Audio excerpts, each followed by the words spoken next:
Hello.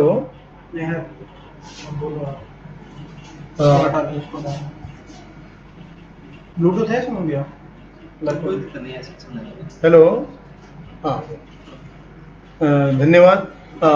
आप लोग को बार बार व्यवधान सहना पड़ रहा है क्योंकि यहाँ पे वातावरण बहुत ज़्यादा एडवर्स है, बारिश और आंधी तूफान की स्थिति है, इसलिए नेटवर्क कनेक्शन डिस्कनेक्ट हो रहा है। अब मैंने सही कोशिश की है और अब मुझे लगता है कि मैं अपने वक्तव्य को पूरी तरीके से कर पाऊंगा। मैं जो बात कर रहा था कि प्रकृति ने मानव के जीवन की आवश्यकता अनुसार सारी चीज़ों को पूरा करने के लिए सारे संसाधन दिए हुए हैं। उसका दोहन, उसका उपयोग करने का अधिकार भी हमें दिया है। चूंकि मनुष्य है, एक बुद्धिजीवी है और इसलिए एक बुद्धिजीवी प्राणी होने के कारण उसका यह अधिकार है कि वह प्रकृति के असीमित भंडार का दोहन एवं उपयोग करे। इसके साथ ही उसका यह कर्तव्य है कि वह दोहन किए गए संसाधनों की भरपाई के लिए निरंतर प्रयास करता है। जितनी चीज़ें वो प्रकृति से लेता है उतना ही उसको वापस करने का भी काम हमारे मनुष्यों ने हमको बोला है कि हम सिर्फ उसको उपयोग करने के का ही काम ना करें, हम उसको संरक्षित करने का भी काम हमारे ही जिम्मे है। नहीं तो कहते हैं कि अगर समुद्र से हम लगातार पानी निकालते रहेंगे तो एक दिन समुद्र भी सूख जाएगा। तो संचित धन, संचित संपदा, संचित नेचुरल रिसोर्सेज जो हमारे हैं उनके संरक्षण की भी बात हमारे पूर्वजों ने, मनीषियों ने हमें अच्छी तरह से समझाई है, बताया है। अगर मैं आपसे बता रहा था कि द्वितीय विश्व युद्ध के बाद जो एक नए तरह का विश्व बना जिसमें गरीब देश और अमीर देश, ये दो तरह के देश बने और अमीर देशों ने उनकी निगाहें इन गरीब देशों पे जो प्रकृति संसाधनों से संपन्न थे वो गरीब ही रहें और उनके संसाधनों का यूज़ वो अमीर देश के लोग करें। इस विचार के साथ में उन्होंने तरह तरह के एनजीओ, तरह तरह के संगठन बनाए और उससे सारी चीज़ों का उपभोग किया। और आज हम ये देख रहे हैं कि स्थिति वही है, पर्यावरण असंतुलित हो रहा है। सबसे ज़्यादा हम क्लाइमेट चेंज के दुष्प्रभावों को देख रहे हैं।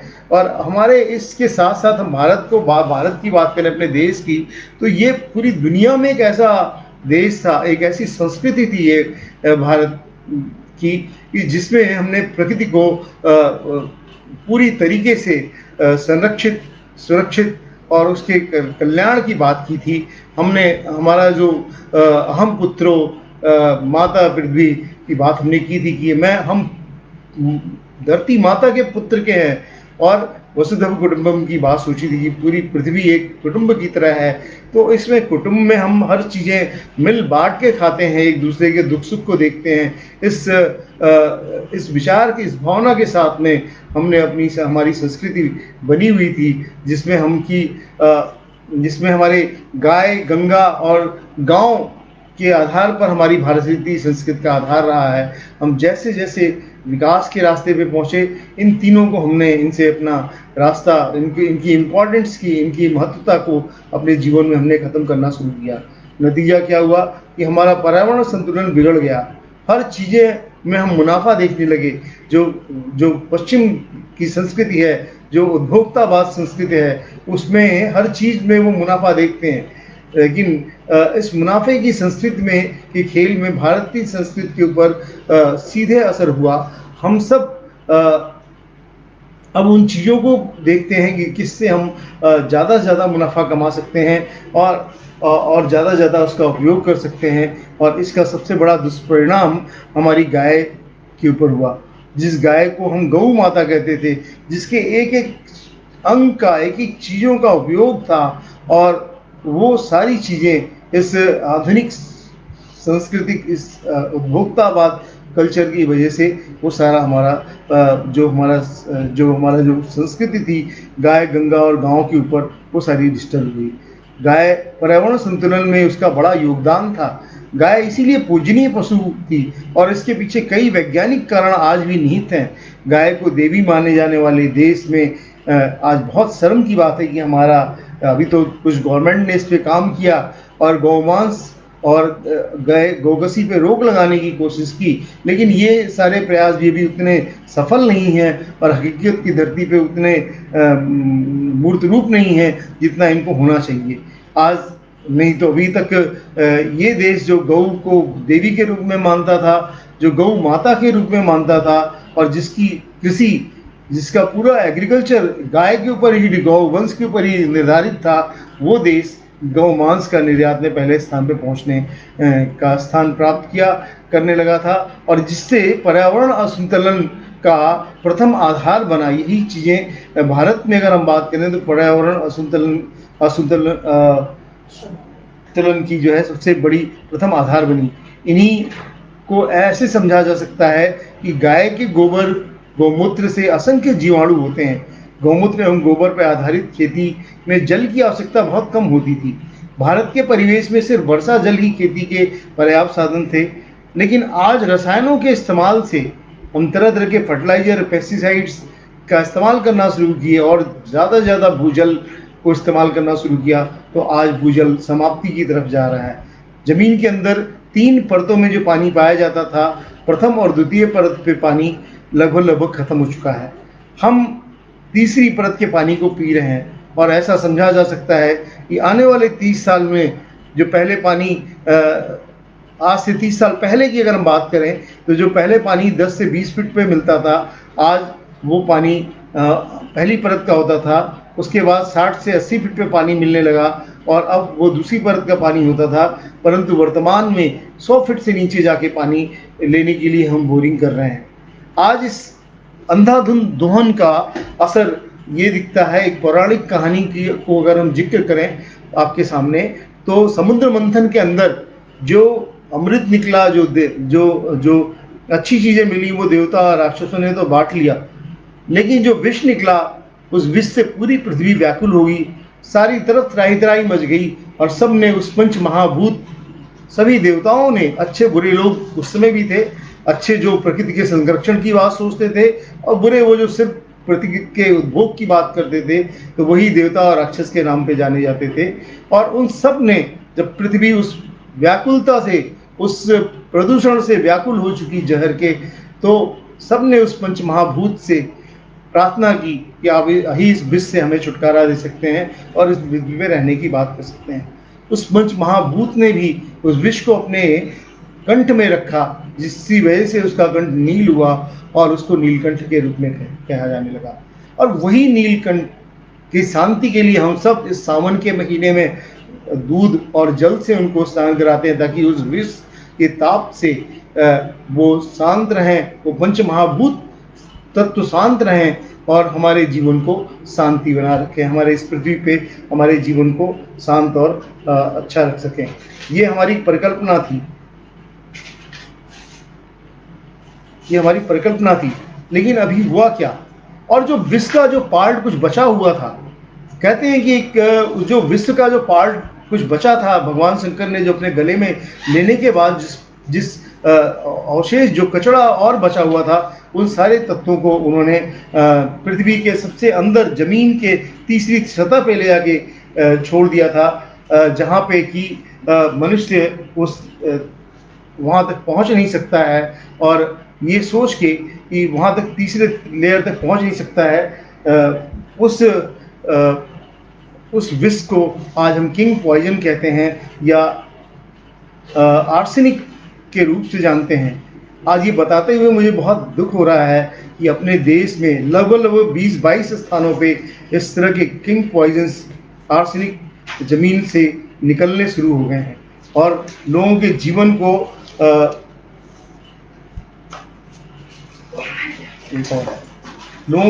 को बहुत दुखदायी, दुखद कर रहे हैं।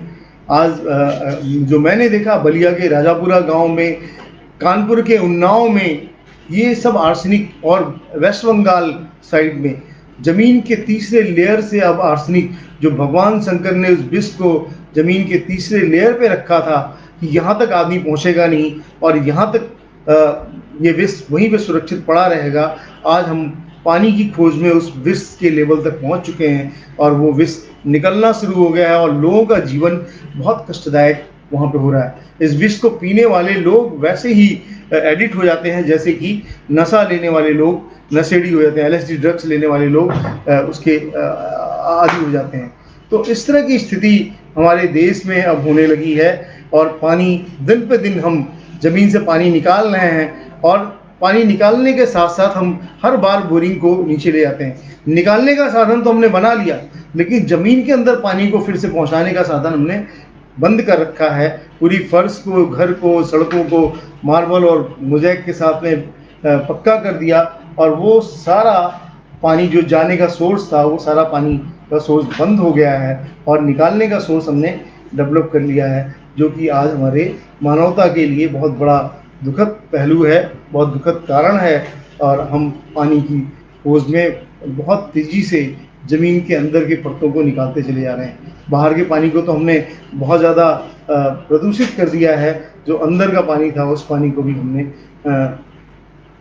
ख़राब कर दिया है या इस लेवल तक निकाल दिया है कि आने वाले दिनों में भारत जैसे देश में हम कह सकते हैं कि 2030 के बाद अंतिम परत का पानी भी खत्म हो जाएगा। भारत के 9 राज्यों में भूजल का स्तर खत्म होने के खतरनाक स्तर पर है।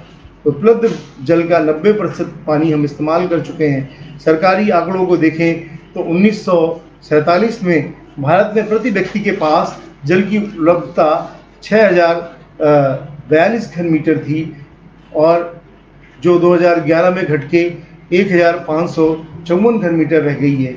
भारत में सिंचाई के 80% हिस्से नदी, नहरों और भूजलों से पूरा होता था। बाकी 20% हम वर्षा जल और तालाब अन्य संसाधनों से अपनी ज़रूरत को पूरा करते थे। लेकिन आज हमारी मैक्सिमम खेती ज़मीन के ऊपर डिपेंड होने लगी है, भूजल के ऊपर होने लगी है, क्योंकि तालाब सूख चुके हैं, नदियों में पानी उतना रहा नहीं है और स्थिति और भी ज़्यादा हम जैसे जो भारत एक कृषि प्रधान देश है, उस देश में एक बहुत शोचनीय स्थिति होने वाली है अगर हमने अपने जल संसाधनों का सही से उपयोग नहीं किया तो हमारे लिए एक बड़ा चैलेंज आ जाएगा। अब हम अगर बात करें तो भारत के पर्यावरण को किस तरीके से इस आधुनिक खेती उपभोक्तावाद ने खराब किया, उस बिंदु पे मैं आपका ध्यान आकर्षित करना चाहता हूँ कि जब भारत में हरित क्रांति की शुरुआत हुई थी उस समय हमने रासायनिक खादों और कीटनाशकों के प्रयोग के द्वारा उत्पादन बढ़ाना समय की मांग थी। आज की डेट में हम अपने खेतों से 6 गुना ज़्यादा प्रोडक्शन कर रहे हैं। कुछ समय के बाद हमें इसका आभास होने लगा कि जिन रसायनों को हम लाभकारी मान रहे हैं वह सब भूमिगत जल का अनावश्यक दोहन कर रहे हैं और सामान्य रूप से 10 गुना ज़्यादा पानी हम खेती में प्रयोग कर रहे हैं। ये ठीक उसी तरीके से है जैसे कि हम जब कोई एलोपैथिक दवाई खाते हैं तो हमें प्यास बहुत ज़्यादा लगती है। जब हम कोई इसके साथ साथ ज़मीन में जब हम इस तरह के सेम इसी तरह से जब हम ज़मीन में रासायनिक केमिकल और फर्टिलाइज़र को डालते हैं तो पहला काम तो वो ज़मीन की उर्वरा शक्ति को नष्ट करते हैं और मशीन खेती में जब मशीनों का उपयोग करते हैं तो उससे एक सबसे बड़ा नुकसान क्या हुआ कि जो गौ माता थी, जो बैल थे, जो बैल आधारित हमारी खेती थी, उसकी जगहों पे ट्रैक्टर अब आ चुके हैं और उन लोगों ने उसकी वजह से ट्रैक्टर को रखना बंद कर दिया। अब ट्रैक्टर रखना बंद कर दिया, बैलों को रखना बंद कर दिया और ट्रैक्टर को रखने लगे तो बैल कम होने का प्रभाव गौ पालकों पे पड़ने लगा और गौ वंश आधारित खेती से ध्यान हटाकर इन पशुओं को काटने के लिए इस्तेमाल किया जाने लगा और जिससे मांसाहार की प्रवृत्ति बढ़ी और उस मांसाहार की प्रवृत्ति से विचारों में आक्रामकता बढ़ गई, लोगों के अंदर झगड़े फसाद बढ़ गए, यानी कि संपूर्ण पर्यावरणीय चक्र दूषित हो गया। जो गाय, गंगा और गांव भारतीय सभ्यता का आधार रहे वो सारे चौपट हो गए। इस चौपट व्यवस्था का केंद्र बिंदु हमारा वाटर सिस्टम होता चला गया, धीरे धीरे करके इनडायरेक्टली इफेक्ट हमारे वाटर सिस्टम पे होने लगा और जिसकी वजह से हम आज 20 रुपए लीटर पानी खरीद के पी रहे हैं। बहुत शौक से हम 20 रुपए लीटर पानी खरीद के पी रहे हैं और इस देश में जहाँ भी गेहूँ जिसके पैदा करने में 35 से 40 लीटर पानी का कंजम्पशन होता है, उस गेहूँ की कीमत गवर्नमेंट लगाती है 17 रुपये 80 पैसे उससे बना हुआ आटा कैप्टन कुक और पतंजलि और अदर आशीर्वाद, इस तरह की जो कंपनियां हैं, ये कंपनियां उस आटे को 35 से 40 रुपए किलो बेचती हैं। लेकिन किसान जो कि 35 से 40 लीटर पानी का खर्च करता है, फर्टिलाइजर का इस्तेमाल करता है, रसायन का इस्तेमाल करता है, बीज का इस्तेमाल करता है और दुनिया की मेहनत उसमें अपने रात दिन करता है उस खेती में, उसको सिर्फ 17 रुपये 80 पैसे मिलते हैं, या वो भी उसको बहुत सी जगहों पे नहीं मिलते हैं। ये बहुत चिंतनीय स्थिति है। सारी गवर्नमेंट आती है, सब लोग किसान के उत्थान की बात करते हैं, लेकिन किसान का उत्थान सिर्फ उसको लोन देने से और लोन माफ़ करने से नहीं पूरा होने वाला है। हमारे उस देश में जहाँ की 70% आबादी हमारी खेती के ऊपर डिपेंड थी, इस लॉकडाउन की कंडीशन में आपने देखा होगा कि बहुत बड़ी बड़ी इंडस्ट्रियाँ बंद हो गई, जो उपभोक्तावाद आधारित इंडस्ट्रियाँ थी वो बंद हो गई। लोग जहाँ 3 शिफ्ट में काम करते थे वो काम बंद हो गए। लोग शहरों से, महानगरों से गांव की तरफ चल दिए। ये नहीं देखा कि उनके पास रास्ता क्या है, खाना क्या है, पानी क्या है, सिर्फ जीवन बचाने के लिए गांव की तरफ चल दिए। लेकिन हमारी गलत आर्थिक नीतियां, हमारे गलत किसानों के उत्थान की बात और किसानों में को प्रॉपर तरीके से उनकी समस्या का हल ना करने की वजह से आज खेती एक बड़ा नुकसान का कारण इस कृषि प्रधान भारत देश में हो रही है। अगर हम इसको रोकेंगे तो इससे कई फायदे हमारे सामने आएंगे। एक तो अनियंत्रित औद्योगिकरण ने हमारे पूरे वातावरण में ग्लोबल वार्मिंग की स्थिति कर दी है, जिससे हमारी वर्षा अनियंत्रित हो गई, वर्षा चक्र हमारा डिस्टर्ब हुआ और हमने उस प्राकृतिक खेती को छोड़ दिया। और प्रकृति ने, जब हमने उसकी खेती को छोड़ा, प्रकृति के आधारित खेती को छोड़ा, तो प्रकृति ने भी हमारा साथ छोड़ दिया।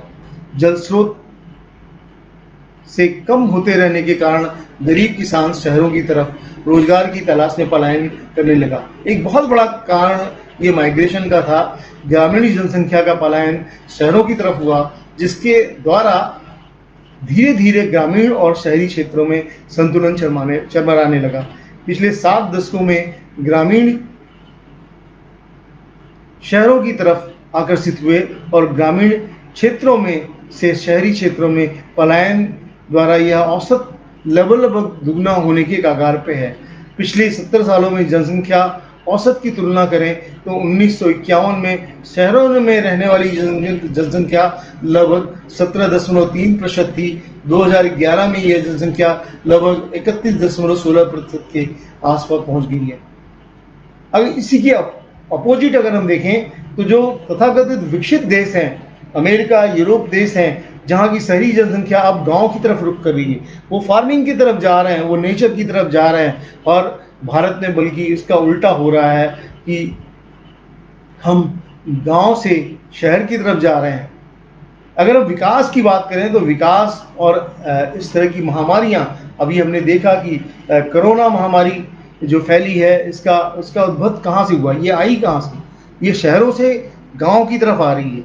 और अब इंडिया में हम एक तरह से कह सकते हैं कि ये एक कम्युनिटी ट्रांसमिशन की तरफ बढ़ रही है।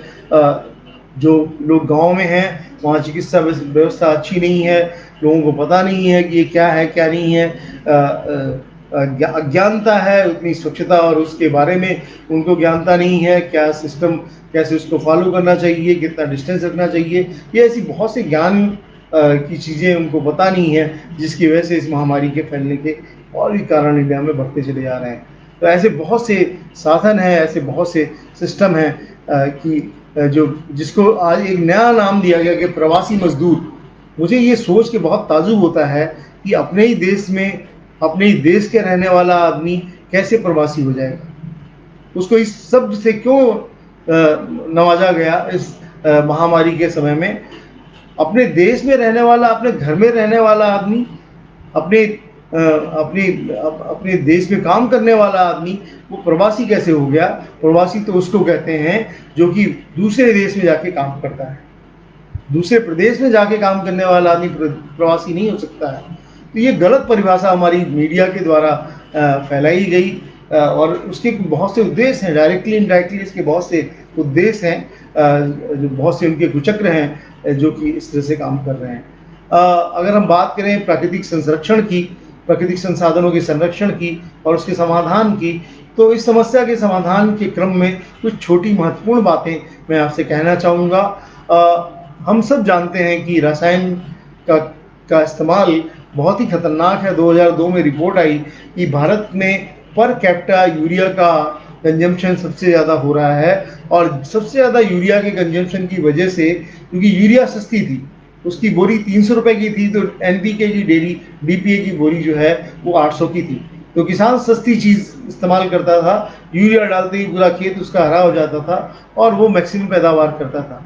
लेकिन एक्सेस क्वांटिटी में यूरिया यूज़ करने की वजह से 2000 में रिपोर्ट आई कि भारत का हर साल 200 एकड़ ज़मीन करीब करीब हमारी बंजर भूमि के रूप में परिवर्तित होना शुरू हो गई है। हमने पारंपरिक खेती बंद कर दी और हमारी खेती में हमने जो केमिकल रसायन इस्तेमाल करने शुरू किए, जिससे कि हमारे खेत का जो मृदा संतुलन था वो सारा खत्म होने लगा और अब खेत बंजर खेत की तरफ कन्वर्ट होने शुरू हो गए हैं। तो इसके लिए हमें फिर से अपनी पारंपरिक खेती का इस्तेमाल की तरफ ध्यान देना पड़ेगा।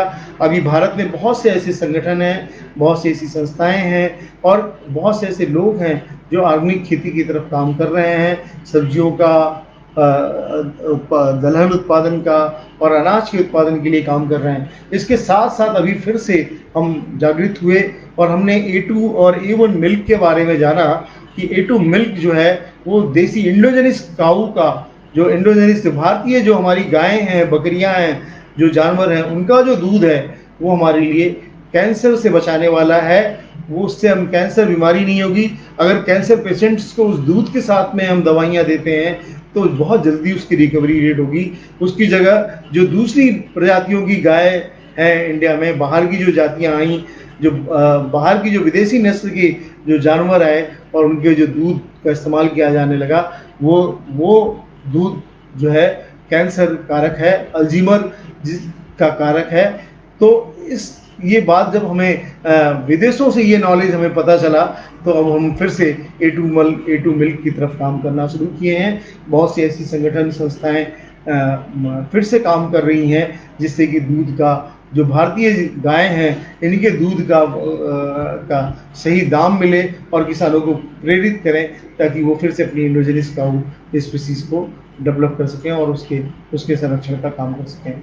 अब हम बात करें तो जल के दोहन की, ये कैसे कम होगा? इसके लिए हमें भूमि पे वापस जल स्रोतों को भरने के लिए, तालाबों को बनाने के लिए प्रोत्साहित करना होगा लोगों को। शहरी और ग्रामीण क्षेत्रों में जिन तालाबों पर लोगों ने अतिक्रमण कर रखा है उन्हें खाली कराकर हम उसमें फिर से वर्षा जल संरक्षण करना सुरक्षित करें। वर्षा जल संरक्षण को तालाबों में संरक्षित करें, उसे ना तो सिर्फ कृषि के में उपयोग करें बल्कि उसके द्वारा भूमि में वापस जल भंडारण को सुरक्षित करें, जिसको आज की डेट में हमने रेन वाटर हार्वेस्टिंग का नाम दिया है। भारत सरकार ने एक ऑलरेडी इसका गवर्नमेंट ऑर्डर पास कर रखा है कि सभी स्कूल, कॉलेजों और बिल्डिंगों में सबकी छत से जो पानी निकलता है, अगर हम देखें तो ये 3-4 महीने हमारे पास बहुत अधिक मात्रा में जल का बारिश का दिन होता है, जल उपलब्ध होता है और हम इस पूरे जल का सिर्फ 7 से 10% या 15% तक हम इस्तेमाल कर पाते हैं। बाकी सारा जल नदी नाले के थ्रू होता हुआ वापस समुद्र में चला जाता है, जो हमारे किसी काम में नहीं आता। तो अगर हम ये फिक्स करें कि हम अपने गाँव में, अपने घरों में रेन वाटर हार्वेस्टिंग सिस्टम, पूरे घर का, जो आप अगर अपना नया मकान बना रहे हैं तो अपने मकान का कुल 5% से भी कम खपत उस सिस्टम को लगाने की होती है। छत में से एक नाली निकालते हैं, उसके छत के रेशियो के हिसाब से हम एक गड्ढा डिज़ाइन करते हैं और उस गड्ढे को तैयार कर देते हैं, जिसमें हम सैंड, कंकड़, पत्थर ये भर के उसकी लेयर बना देते हैं ताकि उसका सिल्टेशन ना होने पाए मिट्टी का, और पानी परमानेंट ज़मीन में रिचार्ज होकर आपके ग्राउंड वाटर को रिचार्ज करता रहे। अगर हर घर में ऐसा सिस्टम बन गया तो ज़मीन का पानी जितना हम निकाल रहे हैं उतना पानी हम उसके ज़मीन के अंदर पेट में डाल रहे हैं, जिससे कि वाटर लेवल हर बार हमें डाउन नहीं होगा गर्मी के दिनों में, और हर बार बोरिंग को हमें नीचे ले जाना नहीं पड़ेगा। तो ये बहुत अच्छी तकनीकी है जिसका इस्तेमाल हम सब कर सकते हैं अपने वर्षा जल संरक्षण को करने के लिए और पुनः इस्तेमाल कर सकते हैं। अगर हम बात करें प्रकृति के संरक्षण के लिए तो हम सिर्फ 3 पौधों की बात करते हैं आपसे। बाकी आप सब लगाएं तो बहुत अच्छा बात है, फलदार वृक्ष लगाएं तो और भी अच्छी बात है। लेकिन मैं आपसे सिर्फ 3 पौधों का अनुरोध करता हूँ, तुलसी, पीपल, नीम। ये 3 पौधे ऐसे हैं जो मल्टीपल स्टोरीज बिल्डिंगों में रह रहे हैं। आज जमीन के अभाव में लोग जो मल्टी स्टोरीज बिल्डिंगों में रहते हैं, अपार्टमेंट में रहते हैं, उन सभी लोगों अपने घर में, अपने बालकनी में एक तुलसी का पौधा जरूर रखें। ये पौधा बहुत गुणकारी है और इसके बहुत से पॉजिटिव इफेक्ट आपके घर में अपने आप दिखने लगेंगे। तो ये पौधा आप जरूर रखें अपने घरों में। और पीपल, हमारे पूर्वज बहुत समझदार थे। मैं कभी सोचता हूँ कि पीपल के साथ अगर हम बात करें तो सबसे ज़्यादा कहानियाँ पूरे देश में हर प्रांत में बनाई गई हैं, उसके साथ जोड़ा गया है। और उन किसी भी आदमी से अगर हम बात करें जो हिंदू धर्म में विश्वास करता है कि भाई तुम पीपल का पेड़ काट दो, तो वो जल्दी आसानी से उसको काटने के लिए तैयार नहीं होता है। क्यों? क्योंकि इसको बचपन से ये ज्ञान दिया जाता है कि इसमें ब्रह्म का स्थान है, इसमें शनि का वास है, इसमें ये है, इसमें वो है। तो दुनिया का हम उसके साथ जोड़ रखा है हमारे पूर्वजों ने। उसके पीछे एक सिर्फ मुझे जो वैज्ञानिक उद्देश्य समझ में आता है, ये एक ऐसा वृक्ष है जिसको देव वृक्ष हम बोलते हैं। ये एक ऐसा वृक्ष है जो जमीन के ग्राउंड वाटर के लेवल को मेंटेन करके रखता है और बहुत से हमारी फ्लोरा को, जो हमारे कीड़े मकोड़े पंक्षी हैं, उनको आश्रय देता है। और इसके फल से बहुत सी दवाइयाँ बनती हैं। इसका एक एक पार्ट हमारे लिए औषधीय गुण का है और हमारे लिए प्रकृति के गुण का है। तो नीम और पीपल, ये 2 ऐसे वृक्ष हैं, अगर इसका हम खाली ज़मीन पे ज़्यादा वृक्षारोपण करें तो निश्चित ही हम अपने वातावरण को शुद्ध और औषधीय युक्त बना सकेंगे, जिससे रोग बीमारियां ये बहुत कम होती जाएंगी हमारे वातावरण में। इसलिए इन वृक्षों का ज़्यादा रोपण करें। अभी बहुत अच्छा समय चल रहा है। हम सब अपने जीवन में ये प्रेरणा करें कि हम अपने जीवन में कम से कम 5 वृक्ष जरूर लगाएंगे और उसका संरक्षण करेंगे। मरने के बाद तो हम 5 से 8 कुंटल लकड़ी लेते ही हैं।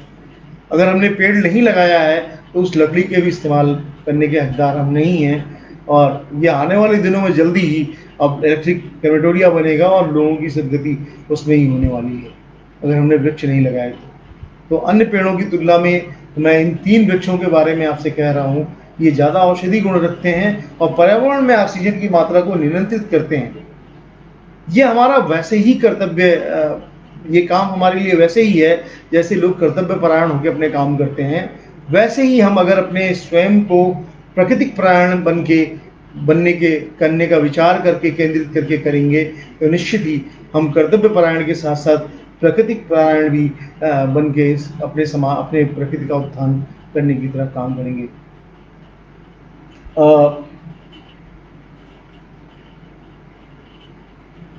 अब हम बात करें कि संसाधनों का, हम संसाधनों का समय पर मूल्यांकन और अवलोकन करते रहते हैं। हमारी जीवन शैली को अगर हम देखें, अभी हमारी आधुनिक जीवन शैली क्या है और इसका चक्र क्या है, तो हम देखेंगे कि हम 2 तरह की आधुनिक जीवन शैली पे काम करते हैं। एक तो हमारी परंपरा है, जैसे मैंने आपको बताया कि पीपल का वृक्ष, तरह तरह की परंपराएं उसके साथ जुड़ी हुई हैं, इसलिए कोई पीपल का पेड़ नहीं काटता है।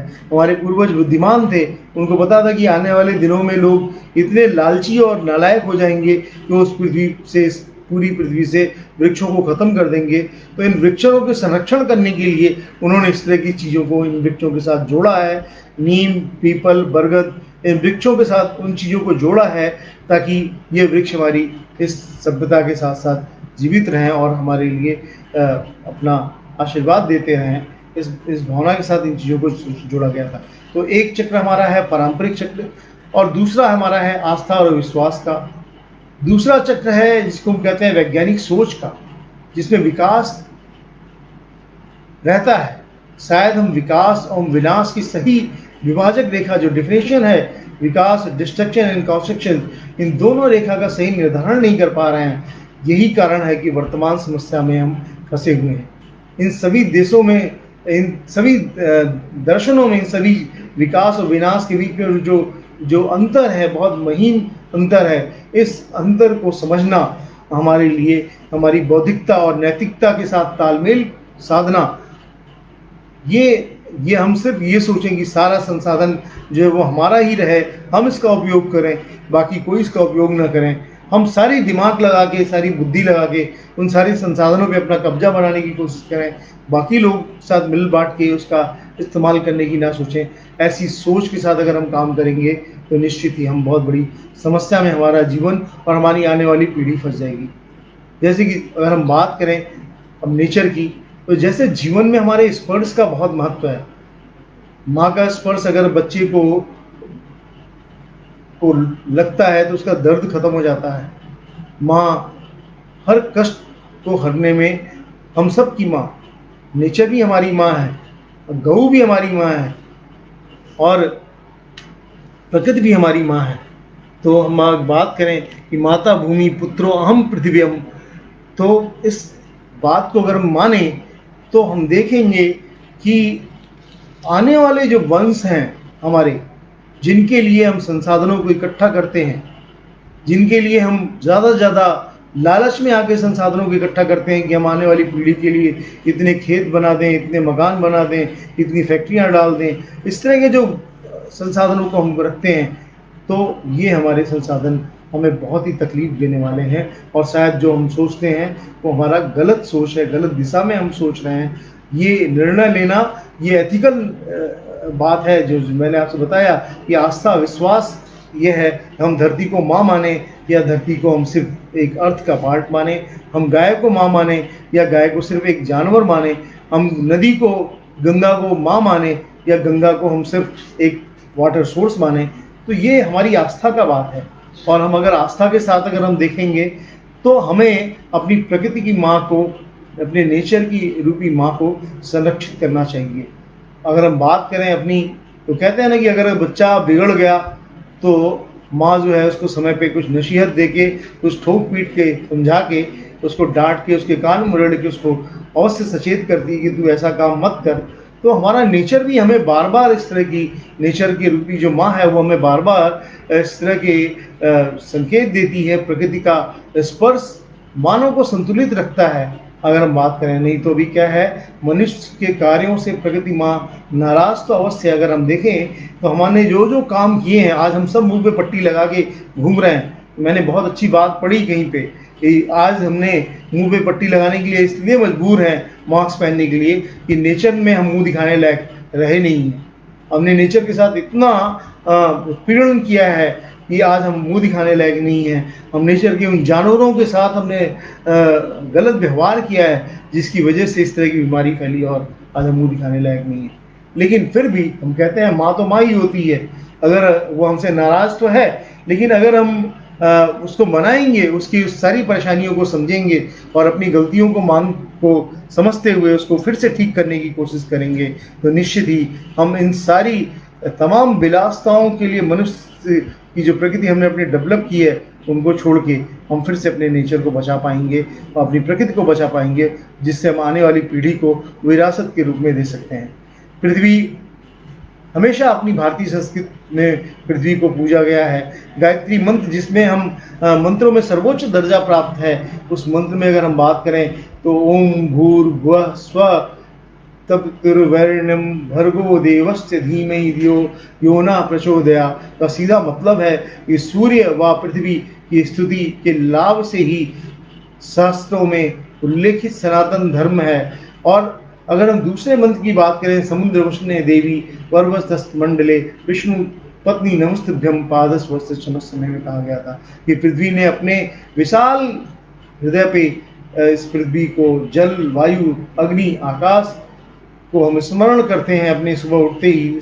ये सुबह की प्रार्थना है और इस प्रार्थना में हम कहते हैं और बाद में अन्य इष्टकुल देवी देवताओं को प्रणाम करते हैं और ये कहते हैं कि पृथ्वी, मैं आप पे सुबह सुबह पैर रख रहा हूँ, इसके लिए मुझे क्षमा करिएगा, ताकि मुझसे दिन भर अच्छे काम हों आपकी इस पृथ्वी पे। इस इतने सुंदर संकल्प, इतनी सुंदर सनातन संस्कृति के हम सब लोग जो इस पृथ्वी को अपने लालच में बहुत ज़्यादा उसको प्रताड़ित कर रहे हैं, पीड़ित कर रहे हैं, और उसका नतीजा भी हम भोग रहे हैं कि हम सब प्रताड़ित हो रहे हैं और तरह तरह के दुख को भोग रहे हैं। तो इस सब से बचने का उपाय है कि हम अपने नेचर को, उसकी महत्वता को समझें और उसको बचाने की कोशिश करें। ये इस भावना के साथ हम पृथ्वी पे काम करेंगे तो निश्चित ही हम एक अच्छे आने वाले जीवन को दे पाएंगे। अब हम बात करें भरपाई की, तो हमें अपने बुद्धि और कौशल से जीवन की आवश्यकता को हमने जुटाया। हम जितने भी संसाधन अपने आसपास जुटा रहे हैं, वो सब अपनी बुद्धि, अपने कौशल से, अपनी स्किल से हम जीवन की सारी ज़रूरतों को पूरा कर पाते हैं। परंतु उसकी एक सीमा थी, इसकी एक लिमिटेशन था। कभी कभी हम इकट्ठा करते करते ये सोचते हैं इस शहर में भी हमारा घर हो जाए तो अगले शहर में भी हो जाए, उस शहर में भी हो जाए, लेकिन होता क्या है, आप एक बार में एक ही जगह सिर्फ 6 फीट की ज़मीन पे ही खाली इस्तेमाल कर सकते हैं, बाकी सारी चीज़ें अनुपयोगी आपके पास पड़ी रहती है। तो ये सोच, एक बार में हम कितने कपड़े एक बार में पहन सकते हैं? जाड़े में ज़्यादा से ज़्यादा 5-6, नहीं तो गर्मी में तो 1 या 2, इससे ज़्यादा नहीं कर सकते हैं। हमने बहुत सी घड़ियां अपने पास इकट्ठी कर ली, लेकिन क्या एक बार में हम कई घड़ियां अपने हाथ में पहन के निकल सकते हैं? वॉच पहन के निकल सकते हैं? नहीं, हम सिर्फ एक पहन सकते हैं। हमने दुनिया के वार्डरोब में जूते भर रखे हैं, चप्पलें भर रखी हैं, क्या एक साथ हम 5-6 चप्पल जूते पहन सकते हैं? नहीं। हमें बहुत अच्छे अच्छे खाने का पूरा सामने भंडार लगा हुआ है, लेकिन जितनी टंकी भगवान ने हमें फिक्स करके रखी है, क्या उससे ज़्यादा हम खा सकते हैं या उससे ज़्यादा हम कुछ पी सकते हैं? नहीं। तो निश्चित ही ये हमें संकेत करता है कि नेचर ने हमें बहुत लिमिटेड सोर्सेस के साथ में हमें भेजा है और समाज और इस प्रकृति की भलाई के लिए भेजा है, ना कि इस बुद्धि का दुरुपयोग करके इस प्रकृति के संरक्षण को, इस प्रकृति के बैलेंस को हम डिस्टर्ब करें, उसके बिगाड़ें और इस बिगड़ते हुए बिगाड़े, ये हम अपनी बौद्धिक कौशलता की तरफ नहीं जा सकते हैं। अब हमें वापस लौटना पड़ेगा बहुत सी चीज़ों के लिए अपनी। फिर से हम जैविक विविधता की तरफ देखें तो बहुत कुछ खतरा हो गया है। आज़ादी के बाद अगर हम बात करें तो भारत में जहाँ 50,000 चावल की स्पीसीज थी, वो सारी घट के अब बहुत कम क्वांटिटी में रह गई है। हम बात करें तो भारत एक ऐसा देश है जो पूरी दुनिया की 21% बायोडाइवर्सिटी को, जैविक विविधता को रखता है, और उसका फार्मेसी इंडस्ट्रीज में, औषधीय फार्मास्यूटिकल इंडस्ट्रीज में उसका रोल सिर्फ 11% है। उसी तरफ हम चाइना को देखें तो पूरी दुनिया की 11% बायोडाइवर्सिटी को लेके चाइना फार्मास्यूटिकल इंडस्ट्रीज में 21% रोल प्ले करता है। तो ये चीज़ हमें देखना पड़ेगा कि इस गैप को अगर हम दूर करते हुए इसका सही उपयोग करेंगे तो निश्चित ही ये क्षेत्र हमारे लिए बहुत ज़्यादा रोजगार परक रहेगा। और गांव के लोगों को, गांव में अगर हम औषधीय की खेती और उसके संरक्षण की बात करेंगे और उस तरफ उनको प्रेरित करेंगे और उनके लिए एक अच्छी मार्केट उपलब्ध कराएंगे, तो निश्चित ही गांव के लोग अपनी ट्रेडिशनल खेती के साथ साथ अब उस एरिया में होने वाली जो प्राकृतिक रूप से, जो वहाँ की नेटिव स्पीसीज हैं जड़ी बूटियों की, उनकी खेती भी करना शुरू करेंगे, जिससे प्रकृति का, बायोडाइवर्सिटी का संरक्षण भी होगा और किसानों की सही मायने में उनकी इनकम थोड़ी बढ़ना शुरू होगी। एक फसल खराब हो गई तो दूसरी फसल के ऊपर वो दूसरी जो जड़ी बूटियाँ और अलग संसाधनों का उन्होंने खेती की है, उसके ऊपर उनका जीवन निर्वाह कर सकेंगे, आगे बढ़ सकेंगे। किसान इस तरीके से मजबूत होंगे, ना कि सिर्फ फर्टिलाइजर और केमिकल का यूज़ करने से होंगे। हमें धीरे धीरे गौवंश की तरफ उनको प्रेरित करना पड़ेगा।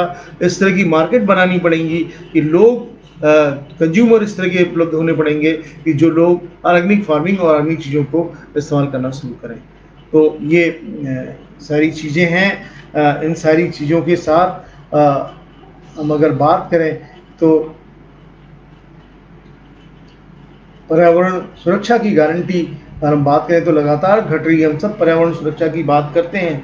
गवर्नमेंट ने वर्ल्ड के, विश्व के पर्यावरण दिवस 1972 में जो संयुक्त राष्ट्र संघ ने मीटिंग की थी, उसके लिए उसके बाद पर्यावरण संरक्षण की बात की गई थी। और अगर हम देखें 20वीं सदी के छठे दशक में, तो हिंदी और संस्कृत में पर्यावरण शब्द कोई शब्द नहीं है। ये शब्द एक नया शब्द है, नया शब्द बनाया गया है। और सबसे पहले भारत में इसको 1985 में पर्यावरण नाम से एक अलग कानून कोई नहीं था भारत में। इस कानून को एक अलग नया कानून 85 में बनाया गया। पर्यावरण में एक विशेष रूप से पढ़ाने की वैधता भी 1905 से पहले नहीं थी और इसके कई विरोधाभास दिखे कि पर्यावरण की पढ़ाई पढ़ाई जाए या ना पढ़ाई जाए, इसके लिए बजट बढ़ाया जाए या ना बनाया जाए, इसका कानून बने या ना बने, और इसका इंतज़ाम, उसके पर्यावरण को संरक्षित करने के लिए इसका इंतज़ाम हो या ना हो। ये सारी बहुत सी मुद्दे रहे, डिपार्टमेंट बना, अधिकारी बने, सब कुछ हुआ, लेकिन पर्यावरण की सुरक्षा की गारंटी लगातार घटती जा रही है। क्योंकि शायद आज हम ऐसा इलाज ढूंढ रहे हैं ताकि मर्ज बना रहे और इलाज चलता रहे। दिल्ली में मैं देखता हूँ यमुना का लेवल इतना ख़राब है पानी का, हमारा केंद्रीय प्रदूषण कंट्रोल बोर्ड वहीं पे है, सारे नेता मंत्रीगण सब वहीं पे हैं, पूरे देश का वहाँ से चल रहा है, लेकिन दिल्ली आज अपनी इस गंगा यमुना को कराते हुए उसके जल को सुधारने की बातें तो सब कहते हैं, लेकिन आज तक मुझे सुधरता नहीं दिख रहा है और दिन पे दिन और प्रदूषित होता जा रहा है। मुझे एक रिपोर्ट आपको बतानी है कि मैंने पेपर में पढ़ा था कि सोनिया बिहार ट्रीटमेंट प्लांट में जो पानी गंगा यमुना का ट्रीट किया जाता है इतना गंदा है कि उसको ट्रीटमेंट करने की केमिकल कॉस्ट जो है बढ़ जा रही है। यानी 2 रुपये पर लीटर आज की डेट में केमिकल कॉस्ट उसकी पड़ रही है, या उससे ज़्यादा बढ़ गई होगी। ये 5 साल पहले की रिपोर्ट है। अगर 2 रुपये केमिकल की कॉस्ट आ रही है 1 लीटर पानी के ट्रीटमेंट करने की, तो आप सोच सकते हैं कि हमारे नलों में जो पानी आ रहा है उसकी कॉस्ट 2 रुपये पर लीटर है, जिसको हम अभी बहुत लापरवाही से बहा रहे हैं। और आने वाले दिनों में हम सब देख रहे हैं कि क्या हो रहा है। गवर्नमेंट हर जगह टैक्सेशन करने जा रही है। जल नीति बनाने की बात बहुत दिनों से चल रही है और इस पर काम भी हो चुका है। अगर हमें गवर्नमेंट ने जल की राशनिंग शुरू कर दी तो क्या होगा? अगर 2 रुपये के हिसाब से मल्टीप्लाई करें तो एक औसत मिडिल क्लास का एक भारतीय आदमी एक दिन में 150 लीटर पानी का उपयोग करता है। अगर 150 लीटर पानी को 2 से गुणा करिए तो एक दिन का पानी का खर्चा आपका 300 रुपये का आता है। अगर आपका 4 आदमी का परिवार है तो ये पानी का खर्चा आपका 1200 रुपये आता है। ये 1200 रुपया उस देश में पानी का खर्चा आएगा, या ये 5 सालों के 6 सालों के अंदर ऐसा होगा जिस देश में पर कैपिटा इनकम आज भी 65 रुपये से बढ़ के 75 रुपये हो चुकी है।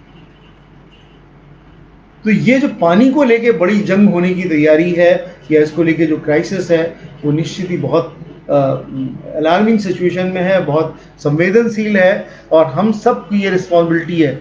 गवर्नमेंट क्या कर रही है क्या नहीं कर रही है, ये इस बात में जाएंगे तो शायद हम कुछ ना कर पाएँ, अपने इस जल संसाधनों को संरक्षित ना कर पाएँ, लेकिन हम सब एक अच्छे नागरिक का ये दायित्व और को निर्वाह करते हुए हम सब अपने घरों में, अपने आसपास वर्षा जल संरक्षण की बात शुरू करें, उसको संरक्षित करने का काम शुरू करें, ताकि आने वाले दिनों में जल एक ऐसी चीज़ ना हो जाए जिसके लिए अभी हम मई जून का महीना, अप्रैल का महीना आते ही सबसे पहले न्यूज़पेपर में निकलता है कि पानी को लेके कई क्षेत्रों में तनाव हो जाता है, मारपीट और हत्याएं शुरू हो जाती हैं।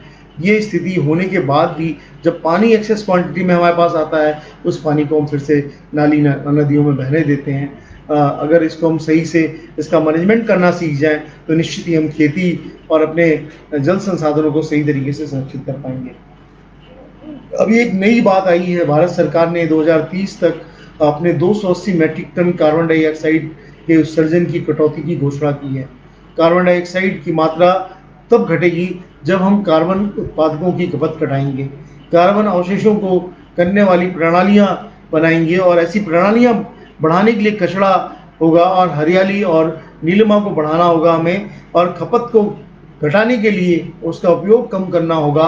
उत्पादक चाहे खेत में पैदा हो या फैक्ट्री में, बिना पानी के कुछ भी नहीं होता है। जैसे ही हम फिजूल खर्ची घटाएंगे तो कागज, बिजली, कपड़ा, भोजन आदि की बर्बादी घटाएंगे तो पानी और पर्यावरण दोनों को ही बचा लेंगे। ऐसी भावनाएं हैं, ऐसी सोच के साथ हम निश्चित ही अपने कार्बन डाइऑक्साइड इमिशन को कम करेंगे और पृथ्वी को हरित करने का काम करना शुरू करेंगे। एक और बड़ा चीज़ हमारे पास चैलेंज के रूप में आ रही है, वो आ रही है ई वेस्टेज। जो हमारे इलेक्ट्रॉनिक वेस्टेज हमारे पास बहुत तेज़ी से बढ़ रहे हैं, संसाधन कृत्रिम के जो ये सोर्स हैं संसाधन के, ये बहुत तेज़ी से बढ़ रहा है। और भारत में अगर हम बात करें तो लगभग 25 करोड़ पर्सनल कंप्यूटर पीसी हैं। इनमें से कोई पीसी या फ़ोन जब बेकार हो जाता है तो इसे आमतौर पर अन्य हैज़र्डस अपशिष्ट पदार्थों के रूप के साथ हम भेज देते हैं। भारत में हर साल 20 लाख टन इलेक्ट्रॉनिक कचरा उत्पादन हो रहा है और 2018 में भारत में उत्पन्न कुल कचरे का सिर्फ हम 1.8% ही उपचार हमने किया। बाकी कचरा जिसमें बहुत कीमती धातु कोबाल्ट, सिल्वर ऐसी हैं, सिलिकॉन जैसी हैं, जर्केनियम जैसी धातुएं हैं, इनका उपयोग हम कंप्यूटर निर्माण में करते हैं, उनको रिसाइकिल नहीं कर पाते हैं। ये एक बहुत अच्छा फ्यूचर हमारे पास तकनीक की डेवलप करने की ज़रूरत है, जिससे कि हम ई कचरा जो चीज़ें पैदा करती हैं उनको उन घटकों को जो अनुपयोगी हैं उनको हम सही तरीके से फिर से दोबारा रिसाइकिल कर सकें और उनको फिर से रीयूज़ कर सकें, जिससे कि आने वाले दिनों में ई कचरे का हम सही तरीके से उपभोग कर पाएँ और इस क्षेत्र में इसके रिसाइकिलिंग के द्वारा इसका व्यवसाय हम डेवलप कर सकें भारत में। और भारत के बाज़ार में इसकी बहुत बड़ी संभावना है। प्रौद्योगिकी सिर्फ हमारे जीवन को आसान बनाने का उपक्रम है और इस बिंदु तक अगर हम इसके लिए और जो इस बिंदु तक जो वास्तव में हमारे उपयोगी है, लेकिन अगर हम अपने ग्रह अपने अपने अपनी पृथ्वी का दोहन बंद नहीं करेंगे तो कोई भी प्रौद्योगिकी हमें इसके कयामत से बचा नहीं पाएगी। ये जिम्मेदारी हमारी है कि हम इस आधुनिक तकनीक का विकास और इसका उपयोग स्थायित्वपूर्ण तरीके से करें और इससे आने वाली हमारी पीढ़ी को कोई नुकसान ना हो। भारत जैसे देश में जहाँ प्राकृतिक संसाधनों की निर्भरता ज़्यादा है, जलवायु परिवर्तन की चिंता और भी बढ़ जाती है। अगर भारत को जलवायु परिवर्तन की समस्या को सही मायने में निपटाना है तो हमें चार चुनौतियों से निपटना होगा। पहली चुनौती, हमें कोल आधारित निर्भरता को कम करना होगा। भारत सरकार इसके लिए बहुत अच्छे से काम कर रही है। हम सब on grid of grid solar connections की तरफ बात कर रहे हैं और घरों पे छतों से हम बिजली उत्पादन करके हम ज़्यादा बिजली उत्पादन करने की तरफ काम कर रहे हैं। इस तरफ भारत में बहुत अच्छी संभावनाएं हैं कि हम अपने समुद्र तल को से वायु बिजली और सौर बिजली की तरफ हम काफ़ी अच्छे से की संभावनाएं हैं, जिससे हम बहुत हद तक हम इससे कर सकते हैं और अपनी बिजली की ज़रूरतों को पूरा कर सकते हैं। अगर हम बात करें तो ये सारी चीज़ें मिल के हम अपने और दूसरी जो है पर्यावरण के अनुकूल खेती, जलवायु परिवर्तन, वैश्विक राजनीति की अगर हम बात करें, तीसरी जो हमें सोच अपनी बनानी पड़ेगी कि हम अपनी जो हमारी राजनीति है जो अपना है, बहुत से ऐसे कंट्री हैं जो अपने देश में लेदर की प्रोसेसिंग नहीं करते हैं। अगर हम बात करें तो आपके कानपुर में शुक्लागंज है जहाँ लेदर की प्रोसेसिंग है। वहाँ से मैक्सिमम रॉ लेदर जर्मनी की बड़ी कंपनियों में, ल्यूक कूपर और अदर कंपनियों में जाता है एक सस्ते रेट में, और वहाँ से उसके बहुत महंगे जूते बन के इंडिया में और अदर देशों में जाते हैं। तो ये भी एक तरह से संसाधन है कि हम अपनी नदी के, जर्मनी तो मना करता है कि हमारी नदी में टैनिन का लेदर प्रोसेसिंग का वाटर नहीं डिस्चार्ज होना चाहिए ट्रीटमेंट के बाद भी। वो अपने देश को संरक्षित करने की बात सोचता है, लेकिन उपभोक्तावाद के तरफ दूसरे देश से वो रॉ मटेरियल लेता है और हमारा बहुत बड़े लोग उसमें रोजगार की संभावनाओं के साथ जुड़े हुए हैं। और उस तरफ भी हमें सोचना पड़ेगा कि कैसे हम इसको पर्यावरण के बिहाफ पे, पर्यावरण के डिस्ट्रक्शन के बिहाफ पे हम कोई उद्योग स्थापित ना करें। हम सस्टेनेबल डेवलपमेंट्स की बात सोचें तो हम सही तरीके से काम करेंगे। विकसित देश औद्योगिकरण कर रहे हैं और पर्यावरण का ठिकरा हम गरीब देशों पे फोड़ते हैं, हम डेवलप्ड देशों पे भेजते हैं। तो पेरिस समझौते में इस समस्या का ध्यान रख किया गया है और प्रदेश को और हर कंट्री को अलग अलग टारगेट दिए गए हैं, जिसमें भारत को बोला गया है कि वो आने वाले दिनों में 2030 तक, जिसके तहत आप देख रहे हैं कि अभी भारत 6 इंजन की बात चल रही है गाड़ियों में। भारत 2, भारत 3 और भारत 4 इंजन टेक्नोलॉजी चेंज कर रहे हैं हम, ताकि कार्बन डाइऑक्साइड एमिशन कम हो। हमारी खेती की तरफ हमें ध्यान देना पड़ेगा, किसानों को मोटे अनाजों को उत्पादन करने की बात करनी पड़ेगी। फिर से हमें सब्सिडी बंद करके हमें उनके किसानों को न्यूनतम समर्थन मूल्य देने पड़ेंगे और ऐसे क्रॉप उत्पादन करना पड़ेगा जिससे कि कम पानी हो और उनसे निकलने वाले एग्रीकल्चर वेस्टेज का सही उपयोग और सही दाम मिल पाए।